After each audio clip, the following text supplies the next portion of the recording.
Welcome to the presentation on Authentic Leadership by Laura Bittner, Gary Bond, Glenda Codicete, and Marcela Telemonte. The presentation defines what authentic leadership is, its weaknesses and strengths, inclusive of examples within the K through 16 education arena, and last, we highlight its alignment to social justice concepts and principles within the education arena. In William Shakespeare's Hamlet, Polonius offers his son the following advice: "This, above all, to thine own self be true."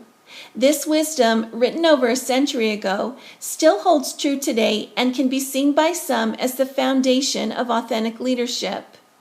Enron, Martha Stewart, Bernie Madoff, just to name a few, along with societal changes such as the terrorist attacks of 9/11, fluctuating stock prices, and a downturn in the economy, easily lead one to recognize that a new perspective on leadership is necessary. Who can we trust, and who do we believe in? People are longing for trustworthy leaders. Authentic leadership is a relatively new and evolving model that emerged in the late 1990s and early 2000s from within transformational leadership.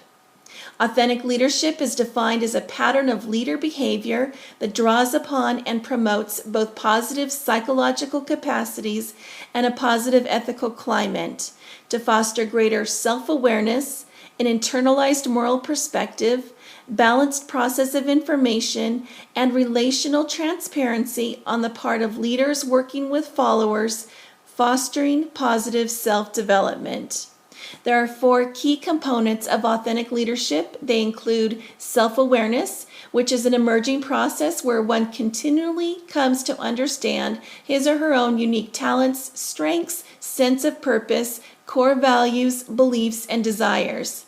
This self-awareness reflects values and convictions based on personal experience and in learning from one's life story. Howard Schultz of Starbucks is an example of a leader who drew inspiration from their own life. Having recalled his father's struggles with poor health and eventual unemployment, Schultz made a decision to provide healthcare options to part-time employees, making Starbucks the first American company to provide such benefits. Internalized moral perspective is a leader's ability to base actions and behaviors on their own personal morals and values while not allowing external influence and pressure to change those values or affect those actions. Many years ago, in an interview on the Mike Douglas Show, Martin Luther King Jr. was asked about his stance on the Vietnam War. After giving his thoughts, Douglas asked, "Do you care if you lost favor with the president?" Martin Luther King responded by saying, "Well, that isn't the most important thing to me.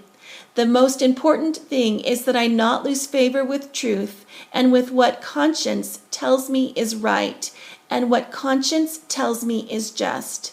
I'm much more concerned about keeping favor with these principles than keeping favor with a person who may misunderstand a position I take." Balanced processing is the ability to analyze information objectively and explore other people's opinions before making a decision. Authentic leaders realize that all people, including themselves, are biased processors of information. Therefore, authentic leaders seek out alternative, often competing perspectives on important issues. When it comes to decision making, an authentic leader will consider the views from a variety of people.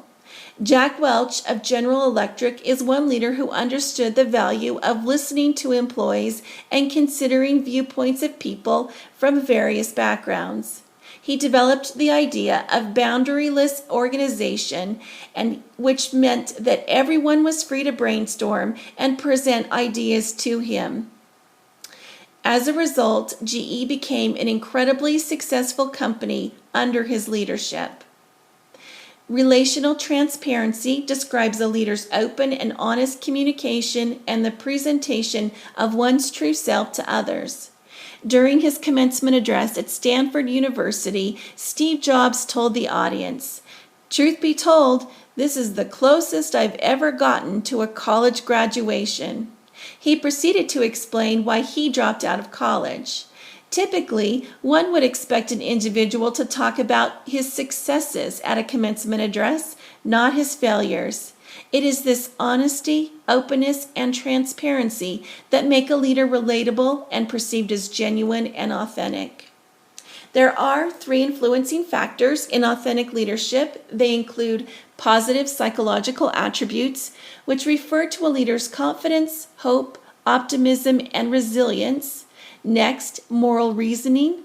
This is the lifelong process of developing one's ethical decision making. Third, critical life events. These are catalyzing events, positive or negative, that shape a leader's life and perspective based on the meaning that that leader attaches to those events. So what does an authentic leader look like? They know who they are, what they believe in, and they act on those values openly and candidly. They lead from their heart as well as their head, uphold ethical foundations. They have open agendas, support and encourage followers, and they strive to maintain a common purpose with those that they lead. Furthermore, they demonstrate a passion for their purpose and practice their values consistently. They like to establish long-term, meaningful relationships, and they have self-discipline to get results. In doing these things, those they lead see them as ethical, genuine, and trustworthy. Authentic leadership provides a number of strengths to an organization. The first we'd like to speak of is the workforce's buy-in to the organization's mission, vision, and priorities. We've had an example of this here at NMSU Alamogordo. A few years ago, we had our HLC accreditation visit. In addition to our regular visit, we also were asking to expand our online programs. This caused HLC to take an extra look at our online programs, and they were not necessarily happy with what they found. In their outbrief, they agreed to allow the campus to set up a quality assurance process. In addition to this, a faculty member was selected to be the lead. Through her work and her transparency in her relationships and the process that she was doing, through her open and balanced process, and through her self-awareness in who she was and standing up for what she believed in, we were able to establish a very effective process. And now, at the beginning of our 3rd year, in which we will have over 150 online courses go through a Quality Matters review. We'll also have a course developed to teach our instructors how to be effective online presenters. The next strength I'd like to speak of is an enthusiastic workforce. It's interesting that enthusiasm is infectious, and in a school environment, this enthusiasm spreads from the teachers to the students. It is true that no organization can be more than the sum of the enthusiasm that the workforce has. Another strength is the workforce loyalty that is built. Through the loyalty that they have to their leader, it can provide stability and strength to the workforce. We've had again an example of this here at NMSU Alamogordo, where our new Vice President of Student Services has a very different leadership style than the previous VPSS, and her leadership is very authentic, and it has changed the experience of anyone entering the Student Services building. Previously, students used to avoid going to the building, and we have had in 2 years a turnover of 20 employees in just that one small organization. Now, people are looking to stay. They feel that it is a good place to work, and also students are enjoying their time when they go into the student services area. The final is to talk about engaged employees. If an employee is looking at the clock, counting down to the weekend, chances are they're not fully engaged. They're not truly bought into the workforce view of the mission and goals. They're there primarily just for the paycheck. In the case with authentic leadership, you do have engaged employees who look forward to coming to work, who work feel they work in a low-stress environment, thus increasing that workforce loyalty, that enthusiasm, that buy-in. It all works in one great round to provide a number of strengths to help the organization meet those missions, visions, and goals. As we just heard, there is much to be offered by authentic leadership. Applying the authentic leadership to a K-16 setting, we discover weaknesses that are very humanistic within their realm. Reviewing the first weakness, we see that the framework is built upon relationships. There are many relationships we can examine. The relationship between the teacher and the student, the teacher and their colleagues, in addition to the teacher, the parent, and the principal-teacher relationship, which is one that we really examine within the leadership style in the realm of the school setting. This leads us into our next weakness, because to establish all these relationships, it takes time and commitment, in addition to changing the framework of any established types of leadership style that have been implemented into that current school system. So in regulating that, there takes a lot of time and commitment, in addition to communication. A study conducted by Fox, Gong, and Otto actually examined the impact of a principal as an authentic leader on the teacher's trust within the K-12 setting.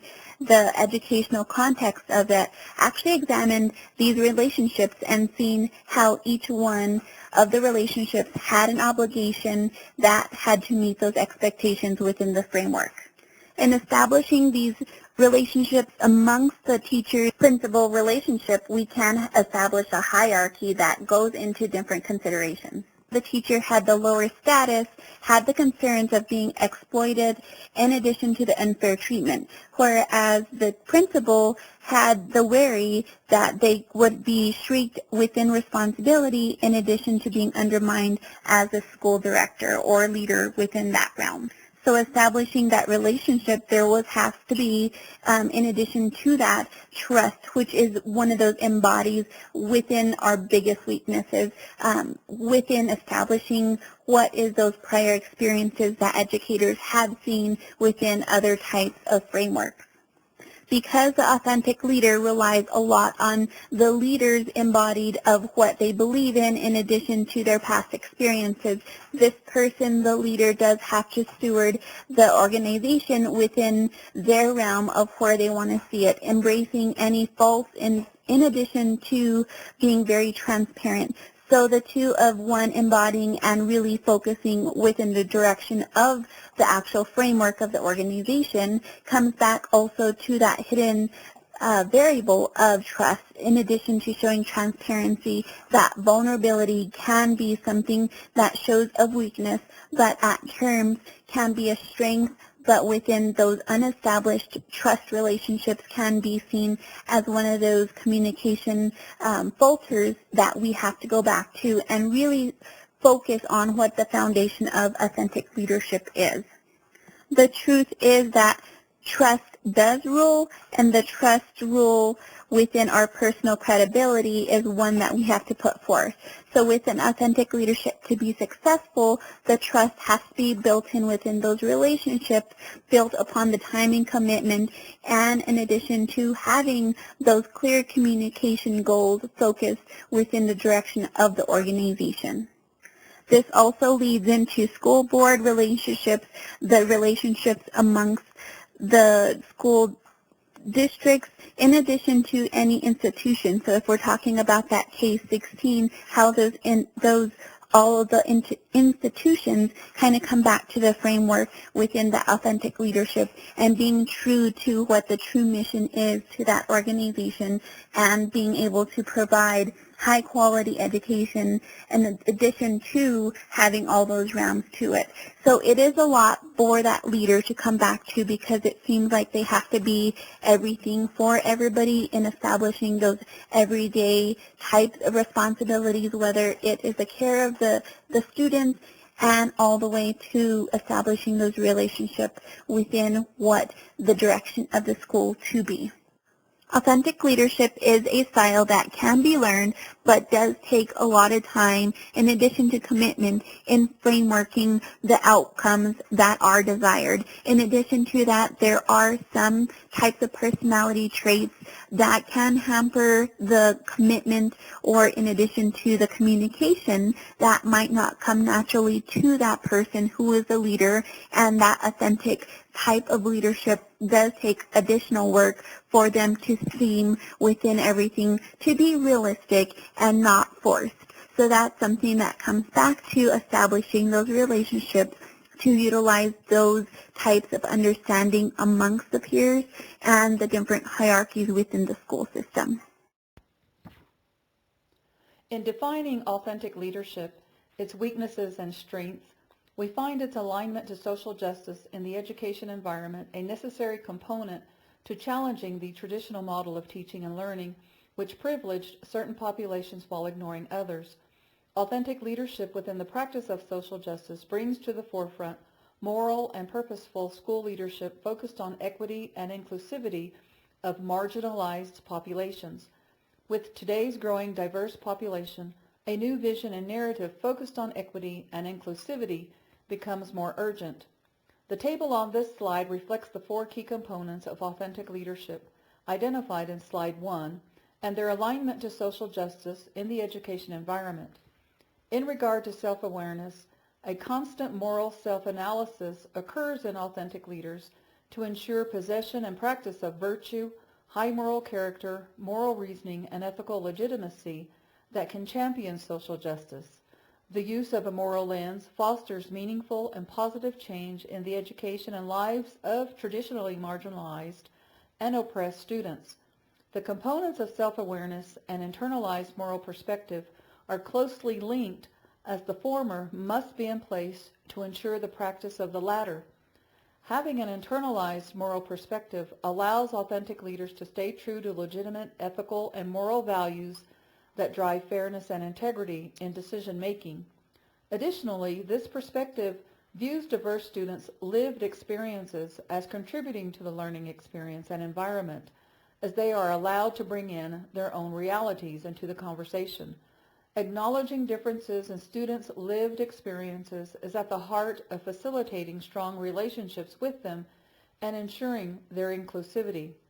In regard to balanced processing, it contributes to authentic leaders acting with integrity and fairness to ensure that actions and decisions maintain a social justice focus. They incorporate critical pedagogy and social justice dialogue to maintain a moral perspective on an obligation to foster positive change and practices that support student achievement and inclusivity.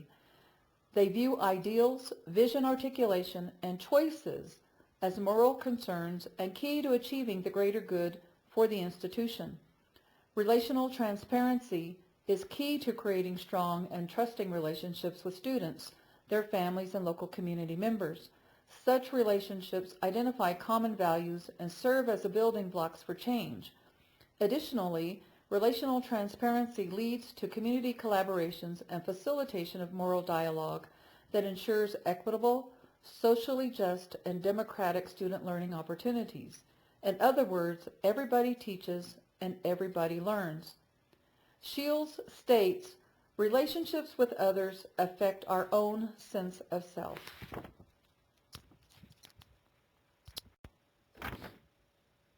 Now that you have learned about authentic leadership and how it aligns to social justice concepts and principles within the education environment, we hope as future education leaders to champion new models of teaching and learning grounded in social justice practices as a means to ensure educational equity and inclusivity of marginalized populations. On behalf of the team, thank you, and I leave you with these words by Nelson Mandela. Education is the most powerful weapon which you can use to change the world.